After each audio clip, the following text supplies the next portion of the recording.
Fire Emblem Engage does a well enough job sharing basic information as you play through the story and references deeper levels of knowledge in the tutorial guides. However, not everything is mentioned even in the fine print of those lessons. Whether it's localization issues or just poor UI and descriptions, certain lessons don't clearly get told by the game itself. But there are some strategies and good practices that are simply meant for the player to figure out on their own, yet can fall through the cracks. Here are some don'ts regarding what not to do in the game. Some of these "I wish I knew this beforehand" type tips are those you may be familiar with, but we have a few that perhaps may surprise even the most well-seasoned Engage player. Without further ado, let's get started.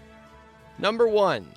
Don't wait to promote. Depending on how you have been leveling your characters, you likely will have some immediate candidates by the start of Chapter 8 for the 2 Master Seals you've acquired, one from Chapter 7's boss and one from a chest in Paralogue 2. These 2 seals and the one newly available for purchase in the market should be used immediately if you have the long-term units to do so. As previously stated in my other videos, the internal leveling system makes keeping a unit in a base class with more limited growths in the late teens of levels detrimental towards a unit's overall experience and stat gain. Perhaps most importantly is if you know you only want to use a unit in a certain advanced class, you need to level that advanced class to 20 before re-upping it with a second seal and starting back at level 1, but thankfully with all of its stats. Number 2. Don't fund Firene past level 2, if at all. Engage rarely gives you thousands of gold worth of currency sporadically throughout the campaign. This concept is only heightened with the DLC because the second wave brought forward 30,000 gold before you're even allowed to make donations. While this is a bit of a game changer, withholding funds until you can immediately get Brodia up to level 3 or 4 is still arguably the best call to make. The former will provide you 5 times the crafting materials you get in after battle map exploration. For reference, level 2 is 3x materials, where the other countries just provide 2x. Brodia to 3 and Firene to 2 is doable if you are pinching pennies and ignoring the DLC windfall, but anything else that would threaten Brodia's donation level is ill-advised. Number 3. Don't use second seals before master seals. You won't get your first second seal until Chapter 9, where they start to be buyable in initially finite amounts until Chapter 18. Using them optimally in accordance with this knowledge is really important based on their number, but also the internal levels and overall time allocation for the use of your units. Once a unit is second sealed, they revert to level 1 in their new class, which means if you are second sealing a base class, you have to start all over in the new class. So if the unit starts at level 7, it's actually just better to get them to level 10, master seal into the next point in their class line, and then second seal them into the advanced class you want them to be in. The only thing you need to worry about is accruing the right amounts of weapon proficiency from emblem bonds. Number 4. Don't inherit Dual Assist if you aren't a backup. This skill involves around increasing the range of backup-typed units' chain attacks. However, the text of the skill says, if unit is able to chain attack, which is a pretty vague way of saying only backup units, which are the only units that can chain attack, can make use of this skill. By all means, chain attack spam is a very good concept, but only heroes and other backup-type units should be inheriting this skill. Number 5. Don't reclass to inherit skills. Gale Force and Awakening and Death or Fiendish Blow in 3 Houses are great examples of putting units through specific class paths to learn, or inherit in the games with child units, specific skills that end up being endgame level staples for units' repertoire. Paired with these were a mix of class-specific skills that were only available when a unit was in said given class. It is important to note that the latter is the only class skill-related concept in Engage, so unfortunately, you can't drop Diamant into Successeur for 5 levels to get Soul, and raise him in a different class with better dex growths to proc Soul. Don't waste your seals for attempting to acquire a class skill and then switching to another class, assuming the skill would transfer, because you will be bitterly disappointed.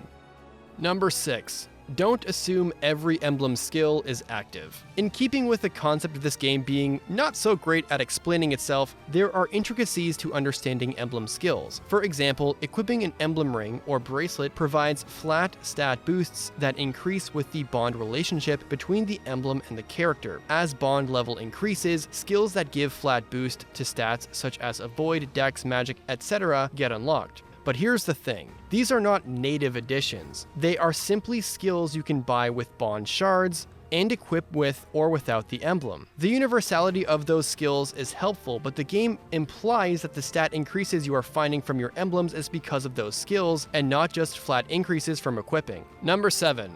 Don't hoard items, sell them instead. Engage brings back the concept of weapons with unlimited uses, meaning the bulk of your campaign's gold fund can go towards staves, promotional materials, tonics, forging, and country donations. If that list sounds arduous, it's because it still is, but getting out of the mindset of 15 plus units all needing some semblance of a loadout will help you economize. At most, you'll deploy 14 units at a time throughout your playthrough. Many new recruits also bring some solid weaponry to the table, so if you find yourself unlikely to use certain weapons, sell it for a few extra gold.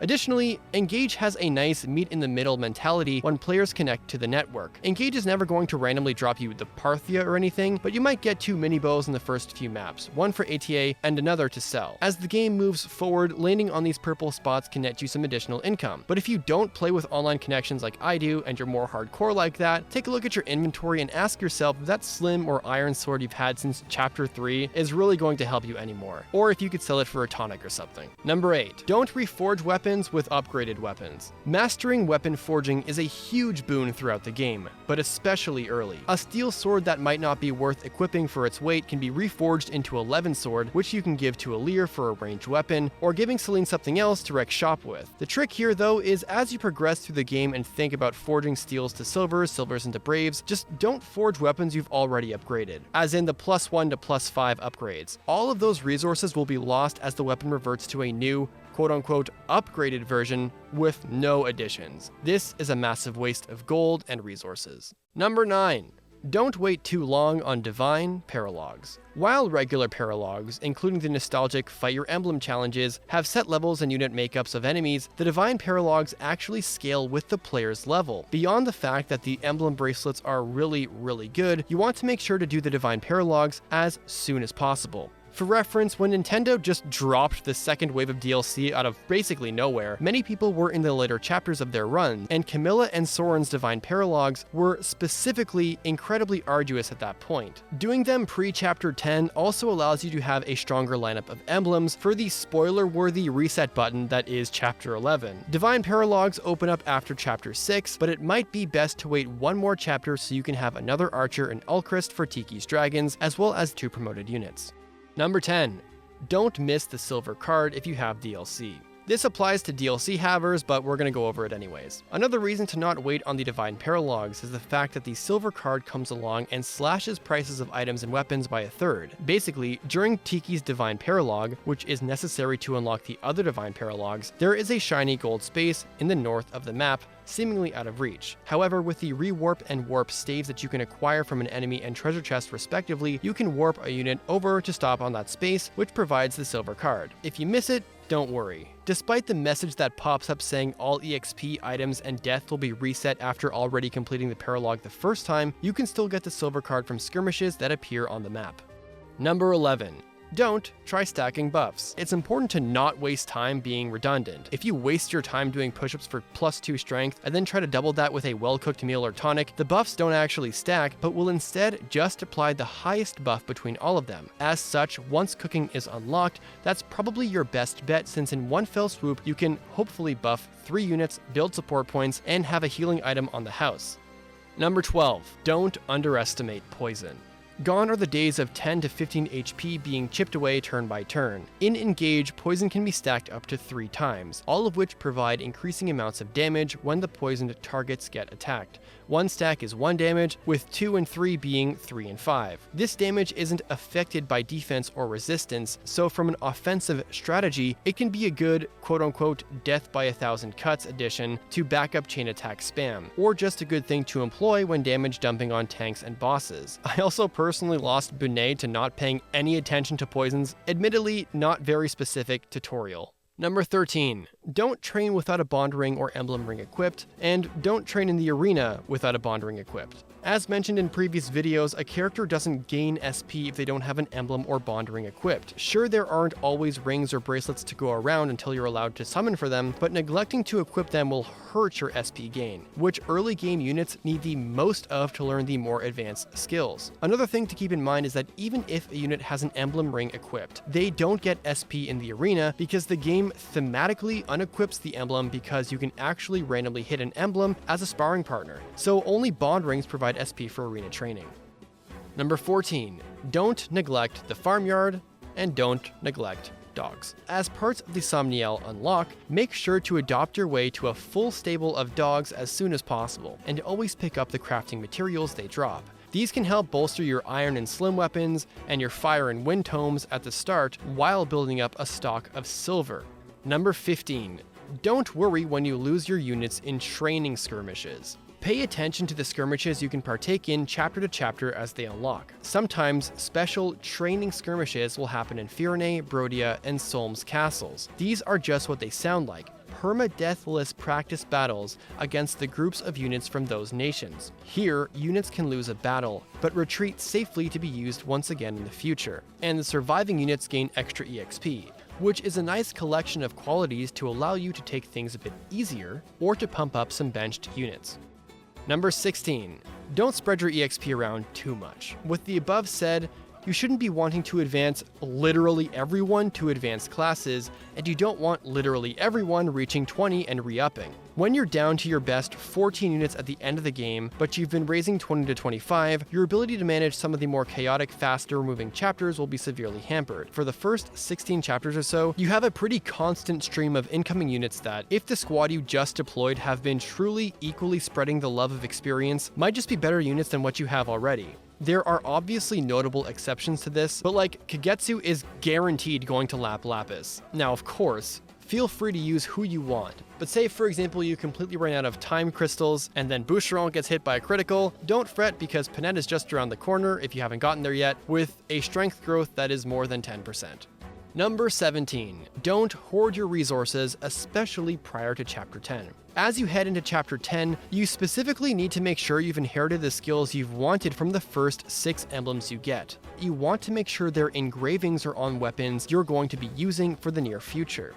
Once Chapter 11 hits, you don't get access to those first units until they start to get drip-fed to you 6 chapters later. And that will do it for today's video. You know, with all these videos and research done for the game, and with all the confidence in my gameplay I have when it comes to Fire Emblem, sometimes you just didn't read close enough, or you thought you didn't need the constant tutorial prompts and decided to turn them off. Because for me, I definitely made some of these mistakes, namely the poison thing, almost giving dual assist to a non-backup unit, not realizing that training skirmishes were literal, emblems getting unequipped in arenas causing you not to gain SP there, and yeah, also sometimes I do realize I'm hoarding a bunch of items I've never used for over a dozen chapters. Hopefully these what not to do style tips can help you as well, regardless if you're just starting with Engage, midway through your first playthrough, or starting fresh. Thanks for watching. Don't forget to leave a like and comment as they really help bolster this video in search ratings and will help this video appear in someone else's recommended tab. And please subscribe for more Engage guides and content just like this. Thanks for watching. Deuces.